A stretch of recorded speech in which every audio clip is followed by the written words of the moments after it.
Hello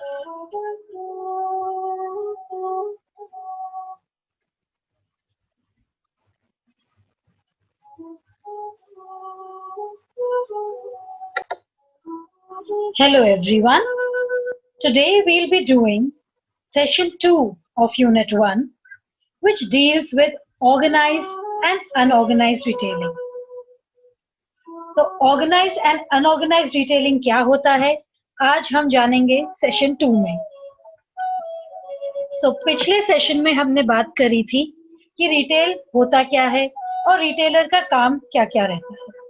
तो आज हम बात करेंगे ऑर्गेनाइज्ड एंड अनऑर्गेनाइज्ड रिटेलिंग, ये क्या होता है। तो आपका ऑर्गेनाइज है संगठित एंड अनऑर्गेनाइज्ड है असंगठित। तो इन दोनों रिटेलिंग के बारे में जानते हैं। So the retail sector is undergoing a rapid growth in India. Earlier, customers used to purchase goods from kirana shops, mobile vendors, or the mandis. Gradually, with the development in the standard of living, there has been a rise in the retail sector, with more departmental stores coming into existence. This reform in the retail sector has led to the beginning of an organized sector. तो जैसे कि आप जानते हैं कि retail sector हमारा बढ़ता जा रहा है। आपके जैसे छोटी दुकानें होती थी, आप रेडी से सामान लेते थे या कोई बाजार लगता था सड़कों पे, उससे मंडी की तरह उससे अब आगे बढ़ के स्टैंडर्ड ऑफ लिविंग, क्योंकि बढ़ता रहने का स्तर बढ़ता जा रहा है, इसीलिए हमारे रिटेल सेक्टर बढ़ रहा है और डिपार्टमेंटल स्टोर्स आ रहे हैं और रिफॉर्म्स के साथ साथ ऑर्गेनाइज सेक्टर भी बढ़ गया है। सो रिटेल इंडस्ट्री के दो पार्ट्स हैं, ऑर्गेनाइज्ड एंड अनऑर्गेनाइज्ड रिटेलिंग, जैसे कि संगठित और असंगठित रिटेलिंग। तो असंगठित रिटेलिंग के बारे में पहले देख लेते हैं। Unorganised retailing is run as a small family business like kirana stores. Features इसके क्या रहते हैं? एडिक्वेट इंफ्रास्ट्रक्चर नहीं रहता है, जैसे सेटअप है इसका वो नहीं रहता है। लैक ऑफ मॉडर्न टेक्नोलॉजी, इसमें कोई टेक्नोलॉजी ज्यादातर यूज नहीं करते हैं और लैक ऑफ फंडिंग भी रहती है। और इसके मैन पावर भी कम रहते हैं। जैसे आपने देखा होगा ऐसे बाजारों में, जो आपके टेक्स्ट बुक में यहाँ फोटो भी लगी हुई है, ऐसे बाजारों में ज्यादातर लोग कम होते हैं, उनको ट्रेनिंग की भी जरूरत नहीं होती है। आप देख सकते हैं कि ऐसे ही रेडी लगा के वो अपना सामान सजा देते हैं। तो ना इंफ्रास्ट्रक्चर है, ना मैन पावर है, ना ही कोई टेक्नोलॉजी है।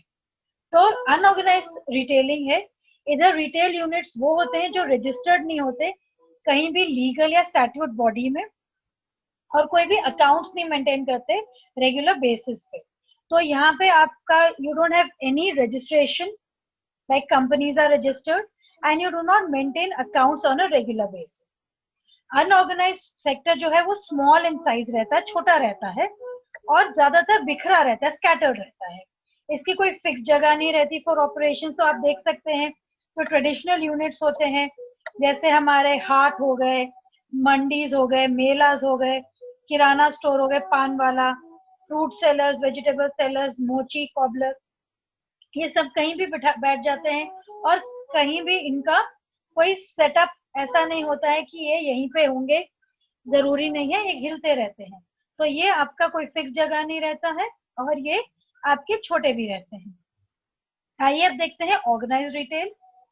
ऑर्गेनाइज्ड रिटेल जो है वो एक सिस्टमैटिक और साइंटिफिक तरीके से चलाया जाता है। इसके बहुत बेनिफिट्स रहते हैं क्योंकि इसमें कंज्यूमर्स को भी फायदे होते हैं, एम्प्लॉयमेंट जनरेशन भी होता है, ओवरऑल हमारे जो कंट्री है या इकोनॉमी है उसकी जीडीपी भी बढ़ती है। तो इसके बारे में और जान लेते हैं। ऑर्गेनाइज्ड रिटेलिंग जो है उसमें आइटम्स जो है, बहुत सारे आइटम्स एक सिंगल रूफ या एक अकेली छत में रख के नीचे रखे जाते हैं और large number of brands and variety of products भी यहाँ पे मिलते हैं। तो बहुत सारे ब्रांड्स हैं, बहुत सारे अलग अलग तरीके के सामान भी यहाँ मिलते हैं। So organised retail deals with multiple retail formats which is typically a multi-owner chain of stores run by a professional management group. तो आपकी दुकानें ऐसे होती हैं कि ये multi owner chain of stores हैं। तो आप जैसे देखते हैं बहुत एग्जांपल्स हैं आपके पास, जैसे बिग बाजार हो गया, रिलायंस फ्रेश हो गया, ये अलग अलग स्टोर्स आपको पूरे एरिया में मिलेंगे पर फॉर्मेट एक जैसे होगा और वो एक ही कंपनी चलाती है। तो organise retailing is characterised by comfort, style and speed. तो यहाँ आराम से शॉपिंग कर सकते हैं, सलीके से सामान सजा होता है और फटाफट काम भी होता है। कस्टमर को वैरायटी, डिफरेंट, कन्वीनियंस और कंफर्ट ये सब मिल जाता है रिटेलिंग में। तो आइए दोनों के बीच में डिफरेंस क्या है वो देख लेते हैं। तो सबसे पहले हमारा है variety of items. Organise retail में बहुत आइटम्स मिलते हैं और अनऑर्गेनाइज रिटेल में बहुत कम। आप खुद ही अंदाजा लगा सकते हैं, आप किसी मॉल या किसी बड़े स्टोर में जाएंगे तो सामान बहुत होते हैं और अनऑर्गेनाइज रिटेल में आपके सामान कम रहते हैं। ऐसे ही रिटेल आउटलेट जो आपका ऑर्गेनाइज में है वो आपका बहुत बड़ा रहता है दुकान, अनऑर्गेनाइज आपकी छोटी दुकानें रहती है। ऐसे ही एम्प्लॉयज अगर आप देखें तो ऑर्गेनाइज सेक्टर में एम्प्लॉयज ज्यादा रहेंगे, आपके छोटी दुकानों में बहुत कम, एक या दो ही एम्प्लॉयज रहते हैं। कैपिटल रिक्वायरमेंट जो आपको इस पे खर्चा करना पड़ता है वो ज्यादा रहता है ऑर्गेनाइज रिटेल में, अनऑर्गेनाइज में खर्चा कम रहता है। एम्प्लॉयमेंट इधर ऑर्गेनाइज में regular, assured and with in control of government, unorganise में small, scattered and not in control of government. तो यहाँ पे आप किसी को आज दुकान पे रखते हैं, कल उसको निकाल भी सकते हैं। स्टाइल इसका कॉर्पोरेट रहता है ऑर्गेनाइज्ड का, और सोल ट्रेडिंग में आपका ये अनऑर्गेनाइज में रहता है जहाँ पे आपके एक या दो लोग ही काम कर रहे होते हैं। कॉर्पोरेट स्टाइल में होता है पूरी कंपनी होती है, कंपनी के नाम पे होता है ये, और यहाँ पे आपको बहुत सारे अलग अलग एम्प्लॉयज भी रहते हैं और कोई डायरेक्ट ओनरशिप नहीं रहता। पर अनऑर्गेनाइज में आपके एक मालिक रहता है और उसके बहुत सारे फैमिली मेंबर साथ जुड़े होते हैं और वो शायद एक आधा नौकर भी रखे हैं। नेटवर्क ऑफ रिटेलर ऑर्गेनाइज में vast and operates through a number of branches रहता है, और आपका जो अनऑर्गेनाइज में है वो एक छोटी एरिया में रहता है, उसका एक ही दुकान होता है और रिटेल सेल्स भी उसके कम रहते हैं, और ऑर्गेनाइज में रिटेल के सेल्स ज्यादा रहते हैं। तो ये था हमारा ऑर्गेनाइज्ड एंड अनऑर्गेनाइज्ड रिटेलिंग। आपने ये खुद देखे होंगे, बहुत बारी आप सड़क से कोई रेडी वाला आपको आज दिखता है तो कल नहीं होता वहां पे आपकी, लेकिन जो मेन बड़ी दुकानें होती है वो चलती रहती है। आपकी छोटी दुकानें बंद होती हैं, खुलती हैं, कोई आज फैमिली चला रहा है, कल उसका बेटा चला रहा है। तो ऐसे आपने अपने आमतौर की जिंदगी में देखा होगा। तो आई होप आपको ये समझ आ गया होगा। आइए क्वेश्चंस हम देख लेते हैं। तो फिल इन द ब्लैंक्स है इसके अनऑर्गेनाइज रिटेल, आपने देखे थे इसके फीचर्स हैं, लैक ऑफ इंफ्रास्ट्रक्चर है, लैक ऑफ गवर्नमेंट कंट्रोल है, ये बहुत सारे हमने फीचर्स देखे। पान वाला और किराना स्टोर्स हमारे अनऑर्गेनाइज रिटेल में आते हैं। लार्ज नंबर ऑफ ब्रांड्स आपके ऑर्गेनाइज रिटेल आउटलेट्स में होते हैं। All items are under one roof, ये हमारे ऑर्गेनाइज रिटेल में होते हैं। तो आपके मल्टीपल चॉइस क्वेश्चंस हैं। ऑर्गेनाइज रिटेल में कॉमन फीचर्स हैं आपके ये सारे, आपके जो ए है वो भी रहता है ब्रांड्स एंड प्रोडक्ट्स, और आपके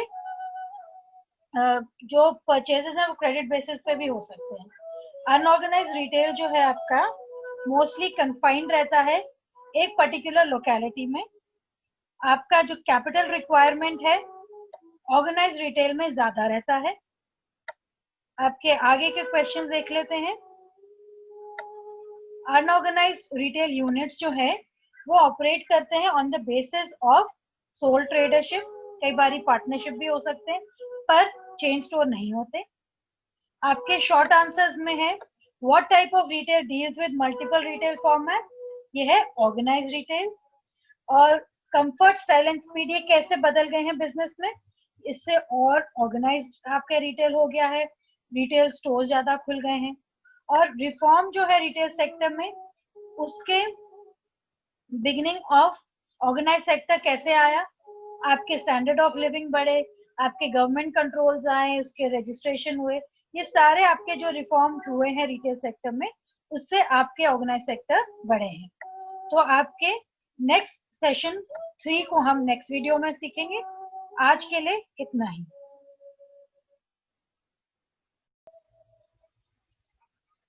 Thank you everyone.